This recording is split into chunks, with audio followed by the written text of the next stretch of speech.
There are moments in life that change everything. When the ones we trust the most look at us with doubt, it's like a knife to the heart. And yet, sometimes the truth comes from the least expected places. What if the person you needed to believe in you couldn't? And what if someone else, someone you never imagined, became your only lifeline? It was one of those afternoons when time felt like it was standing still. The soft pitter-patter of rain against the windows was calming, almost comforting. I was sitting in the living room, staring out at the grey sky, my mind wandering through thoughts I couldn't seem to settle. The house was quiet, too quiet. Marcus had just left for work, and I was alone with nothing but my thoughts. I kept thinking about how distant things had become between us. It wasn't like it used to be. Our conversations were shorter, the laughter that once filled the air now replaced with silence. I couldn't remember the last time we'd shared a meaningful moment. I wasn't sure when the change started, but I felt it in my bones. I tried to tell myself that it was just a phase, maybe stress from work, maybe just the weight of daily life. But deep down, I couldn't ignore the nagging feeling that something wasn't right. That's when I first noticed him. I had been taking my usual afternoon walk, hoping the fresh air would clear my mind. The park wasn't far from the house, just a short stroll down the street, so it was easy to slip out for a few minutes of solitude. I wasn't looking for anything, just a way to quiet the constant buzz in my head. But when I rounded the corner, I saw him. At first I thought he was just another kid, maybe a stray who'd wandered away from his parents. But there was something in his eyes, something that made me pause. He couldn't have been older than 11 or 12, his clothes ragged and worn, but his gaze was unlike anything I had ever seen. It was intense, almost knowing, as if he saw right through me. I found myself drawn to him without understanding why. He didn't say a word as I walked by, just stared at me with those piercing eyes.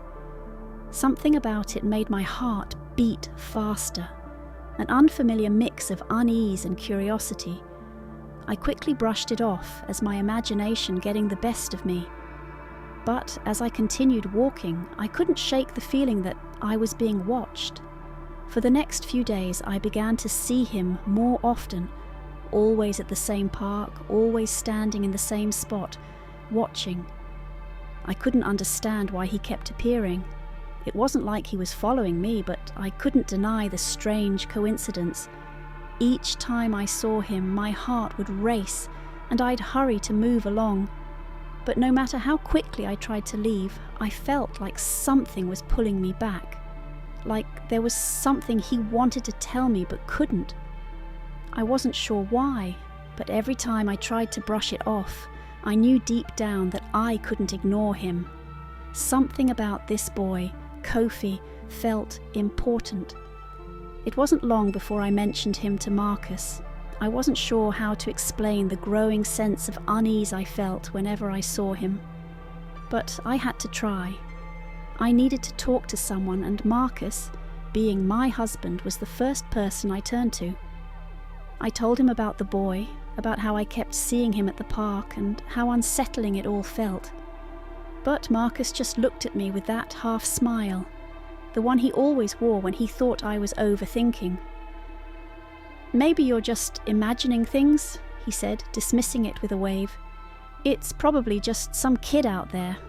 Don't worry about it." But I couldn't shake the feeling that there was something more, something I wasn't seeing. The doubt in his eyes, his complete lack of concern, only made the worry grow stronger inside me. What if I was the only one who could see it? What if no one else believed me? Little did I know, that was just the beginning.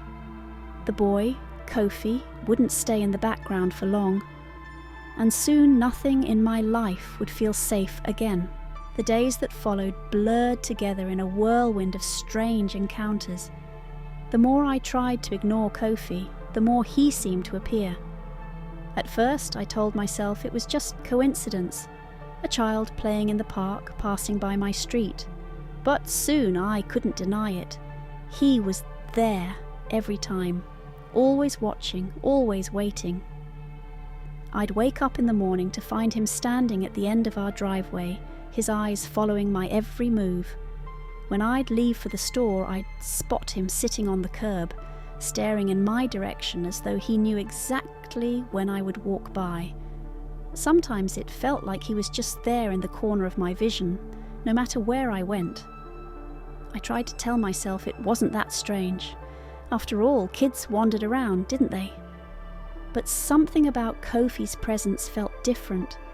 It was as though he wasn't just a child, but something more, something deeper, older, more purposeful.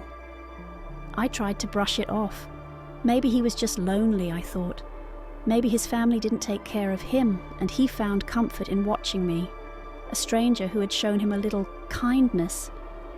But as the days went by, I began to realize that it wasn't just that. There was an urgency in his eyes, something desperate that I couldn't quite understand. One afternoon, as I walked past the park on my way to the store, I saw him standing by the fence.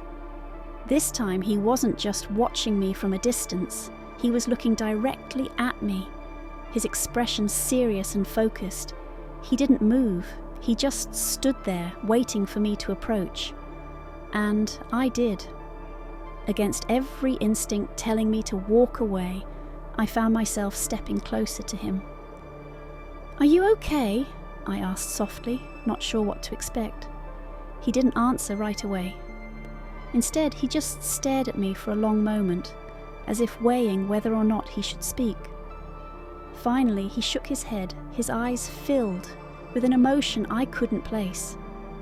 "They're coming," he said, his voice so quiet it almost got lost in the wind. "Who's coming?" I asked, my heart beginning to race, though I couldn't explain why. His words made no sense, but the way he said them, so matter-of-factly, like he knew something I didn't, chilled me to the core. "They're coming for you," he said again, and this time I felt a cold shiver run down my spine. I didn't know what to say. I thought about asking more, but the words didn't come. Something in his face told me that asking would only make things worse. I nodded, though my mind was swirling with confusion and fear. What was he talking about? Who was coming for me? I didn't tell Marcus. Part of me feared he would laugh at me. I could already picture the look on his face, the skeptical, amused smile that would make me feel small, as if I was overreacting.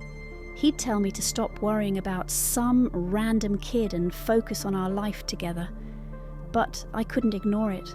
I couldn't ignore the feeling in my gut that told me this wasn't just a random encounter. Something was wrong. Something was deeply, terrifyingly wrong.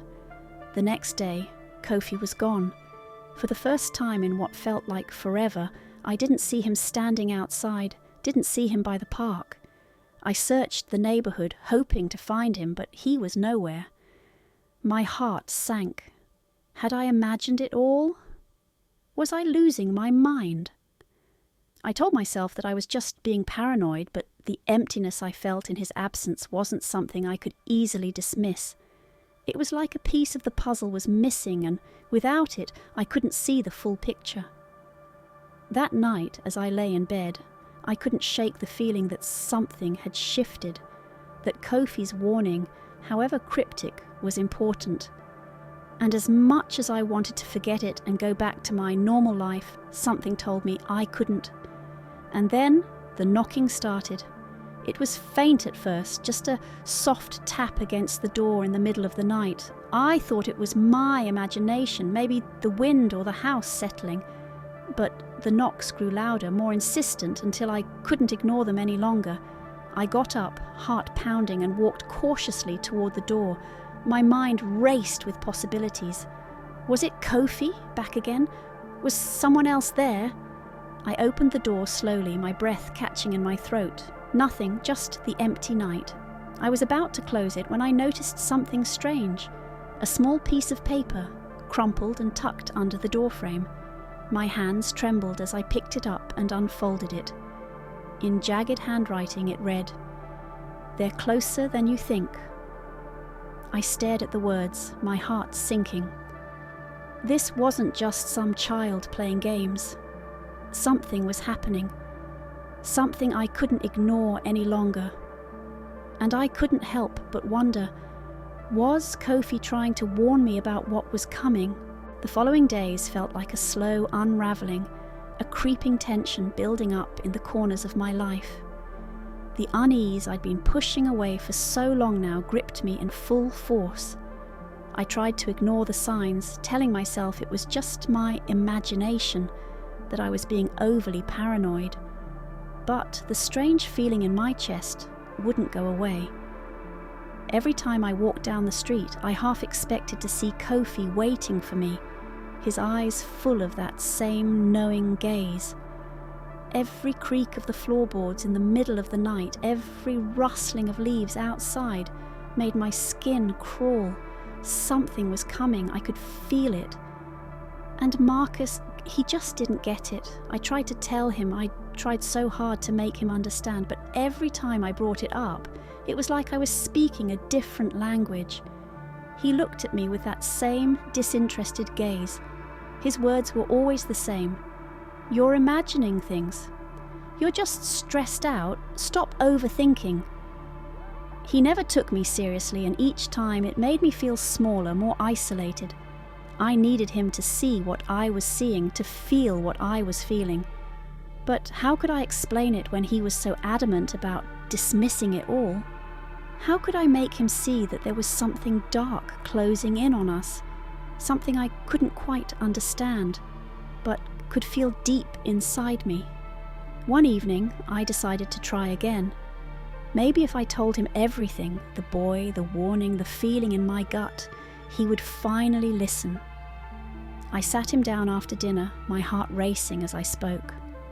"Marcus," I began, trying to keep my voice steady, "there's something going on. I know it sounds crazy, but I'm scared. That boy, Kofi, he's not just some kid. He's warning me about something, and I think it's dangerous."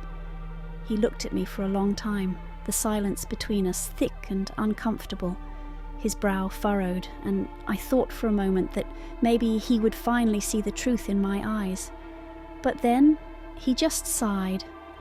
"Babe, you're overreacting. Kids are weird, you know. They say strange things, but you can't let it mess with your head like this. We're fine. Nothing's going to happen." His words cut through me like a blade.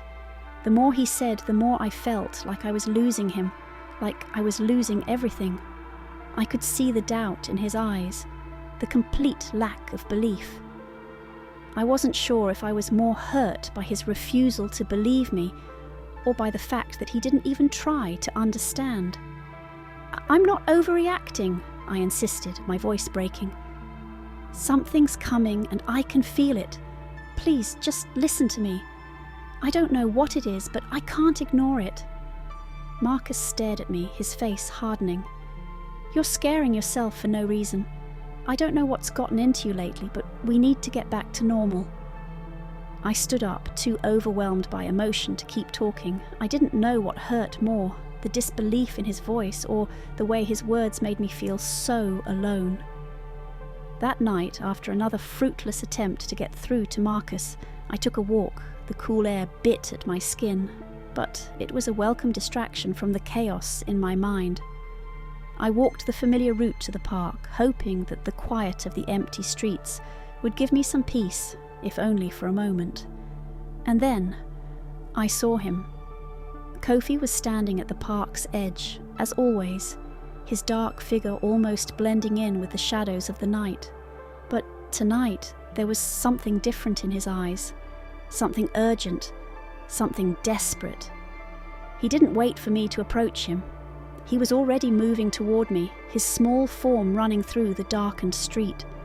Without a word, he grabbed my wrist, his grip surprisingly strong for such a young boy. "They're coming," he whispered again, his voice trembling. "They know you know. You need to leave. You need to go now." They're closer than you think. I froze. The world seemed to stop around us. Every nerve in my body screamed that this was real, that this wasn't just some child's rambling. There was something to what he was saying. Before I could ask more, Kofi yanked me toward the park, pulling me away from the street. "They'll be here soon. We have to hide." My heart pounded in my chest as I followed him. The park, usually so peaceful, now felt like an endless maze of shadows. The trees, the benches, the swings, everything seemed unfamiliar. Kofi led me to a small abandoned shed at the back of the park, hidden from view. "We'll be safe here for now," he said, his voice almost soothing, though I could hear the fear behind it. I didn't argue. I didn't even know what to say. I was too afraid to even think. We crouched in the shed together, the cold night air seeping through the cracks in the wood. I could hear my breath coming in shallow gasps, the only sound in the stillness of the night. I wanted to ask Kofi more questions.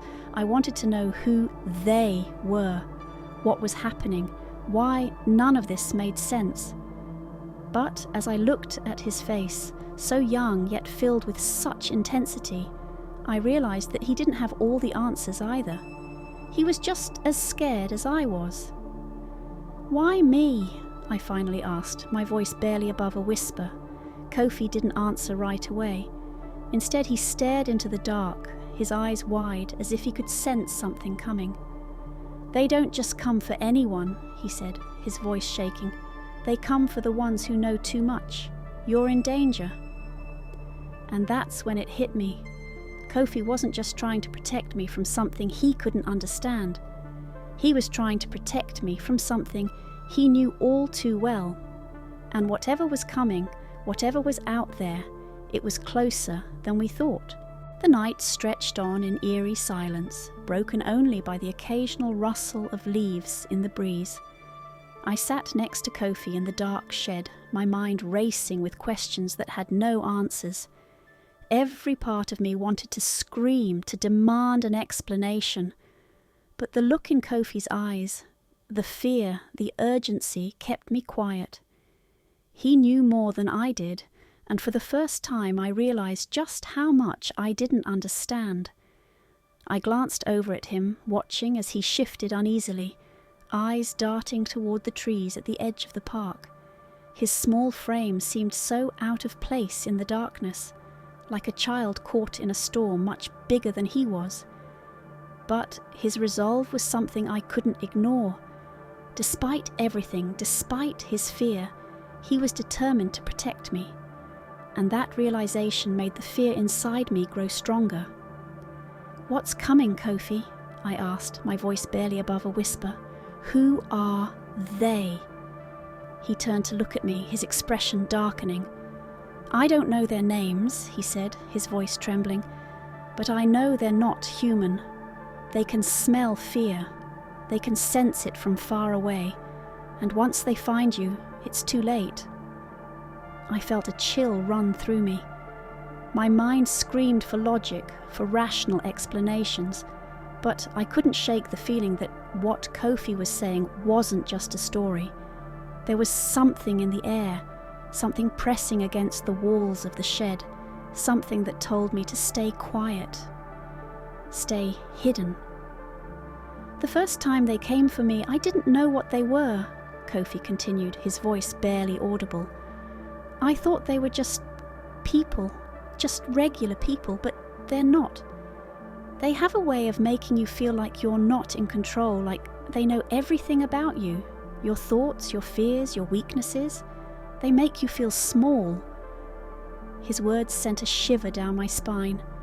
I could barely comprehend what he was saying. It was as though I had stepped into another world, one that didn't follow the same rules I had known all my life.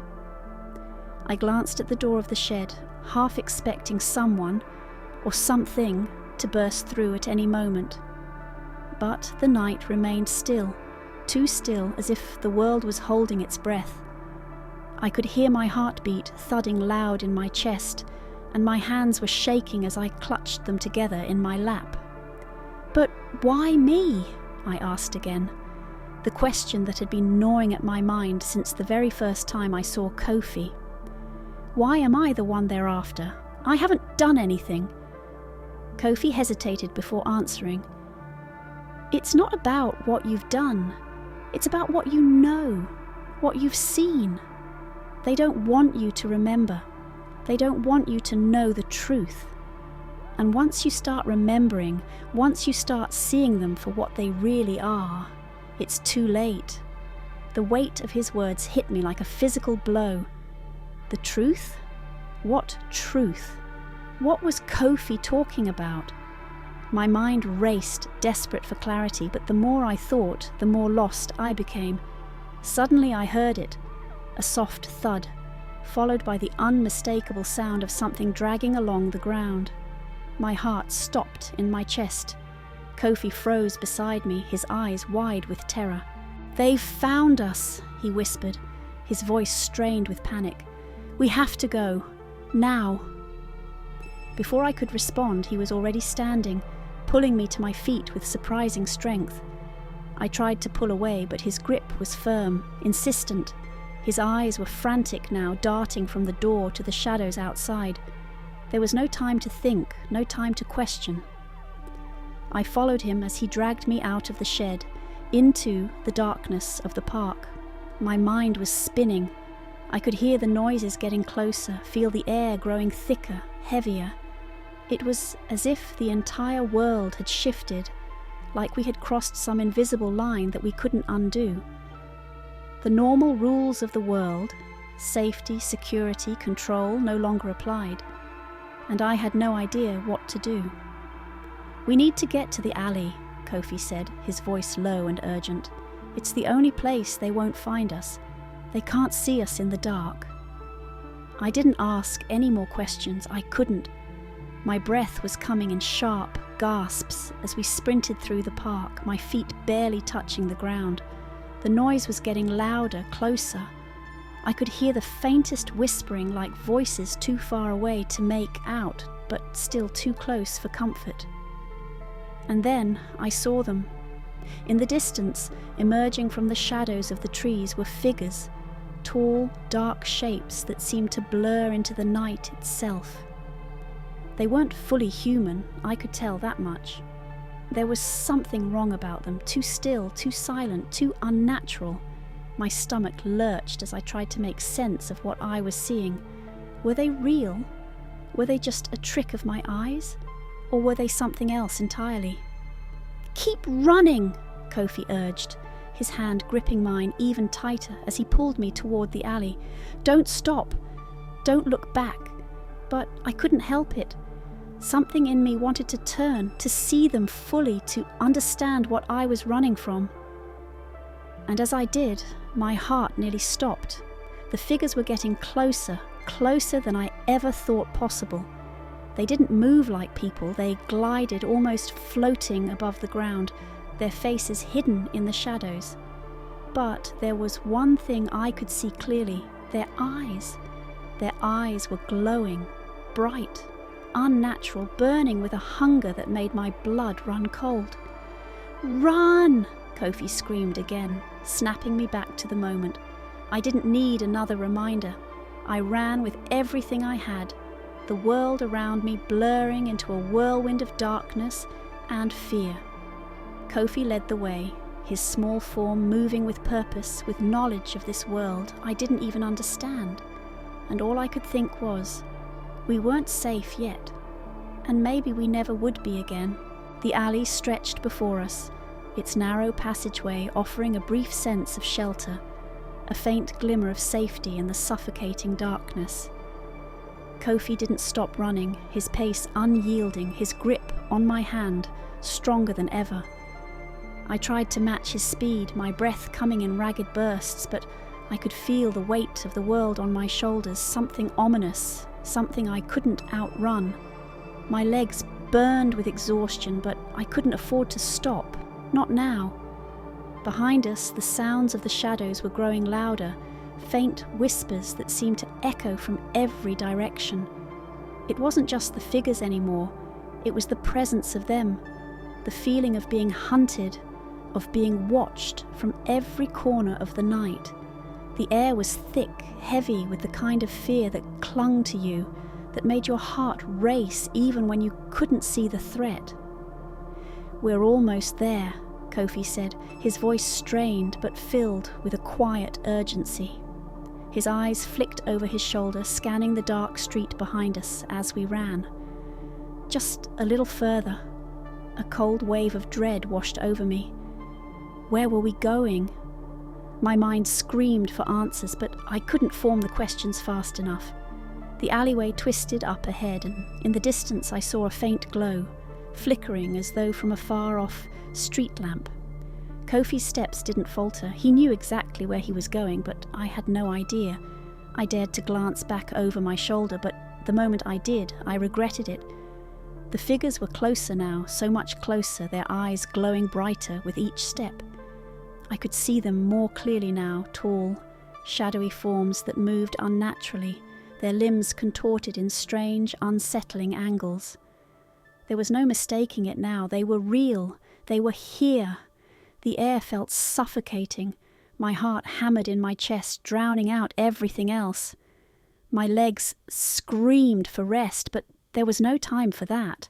I pushed harder, faster, praying that we could make it to whatever shelter Kofi was leading me to. "Keep running, please," Kofi urged, his voice barely audible over the sound of our footsteps and the approaching whispers. "Don't stop. They'll get you if you stop." His words only pushed me harder. There was no time to question anything anymore. I didn't care where we were going as long as it was away from those things that were chasing us. We rounded the corner at the end of the alley and into a small, seemingly abandoned building. It looked like a warehouse or a storage unit, large, cold, and empty. Kofi pulled me through the door without hesitation, his small body slipping inside before I even had time to fully process where we were. The door slammed shut behind us with a heavy thud, and we both collapsed onto the floor, panting, desperate for a moment's reprieve. I leaned against the wall, my body trembling with exhaustion and fear. My mind was a blur, still trying to catch up with what had just happened. My heart was racing so fast it felt like it might explode. "What is this place?" I managed to ask between breaths, my voice hoarse and unsteady. Kofi sat next to me, his small chest rising and falling with each laboured breath. "It's a safe house," he said, his words coming out rushed but clear. "It's the only place they can't follow us, for now." I stared at him, confused and desperate for more answers. "Safe house? Kofi, who are they? What's happening?" Kofi looked away, his eyes darkening, and I could see the weight of something he wasn't telling me. For a long moment he said nothing, and then, in a voice barely above a whisper, he spoke again. "They're not human," he said. "They're creatures from a different world.